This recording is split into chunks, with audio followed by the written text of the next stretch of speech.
Hello అండి, ఇది నా ఫస్ట్ వీడియో, అందుకే స్వీట్తో స్టార్ట్ చేసేద్దాం. And welcome to my channel.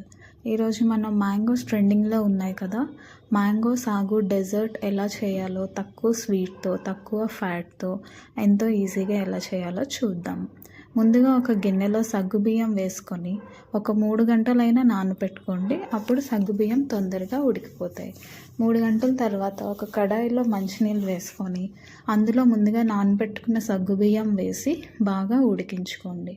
మధ్య మధ్యలో కలుపుతూ ఉడికించుకోండి. అప్పుడు స్టిక్కీగా అయిపోకుండా సెపరేట్గా వస్తాయి. ఇలా వీడియోలో చూపిస్తున్నట్టు బాగా కలుపుతూ ఉడికించుకొని ఉడికిన తర్వాత నీళ్ళన్నీ తీసేసిన తర్వాత ఒకసారి మంచినీళ్ళు వేసి మళ్ళీ కడిగేయండి. అప్పుడు ఇలా జెల్లీలా కాకుండా సగ్గుబియ్యం అన్నీ సపరేట్గా లూజ్గా అవుతాయి అన్నమాట. ఇప్పుడు ఒక మిక్సీ జార్ తీసుకొని అందులో ఒక మామిడి పండు ముక్కలుగా కోసుకొని వేసుకోండి. అలాగే ఒక 200 ml పాలు మీగడతో పాటు వేసుకోండి. ఇక్కడ నేను 2 స్పూన్స్ షుగర్ యాడ్ చేస్తున్నాను. దీని బదులుగా మిల్క్ మేడ్ కూడా యాడ్ చేసుకోవచ్చు. సర్వింగ్ బౌల్లోకి ముందుగా ఈ మిక్చర్ని యాడ్ చేసేసుకొని ఇందులో మనం ఉడకపెట్టుకున్న సగ్గుబియ్యాన్ని కూడా యాడ్ చేసేసుకోండి. ఇందులోనే ఒక అరగంట ముందు నానబెట్టుకున్న సబ్జా గింజలు కూడా ఒక 2-3 స్పూన్స్ యాడ్ చేసుకోండి. దీనివల్ల చలవ చేస్తుంది అన్నమాట.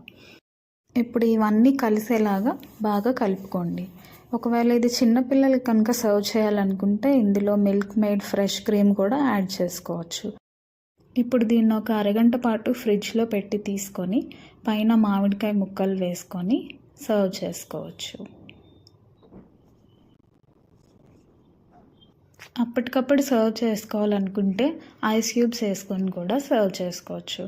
అంతేనండి, తక్కువ ఫ్యాట్తో ఎంతో ఈజీ అయిన మ్యాంగో సాగు recipe ready. Enjoy. Subscribe to my channel.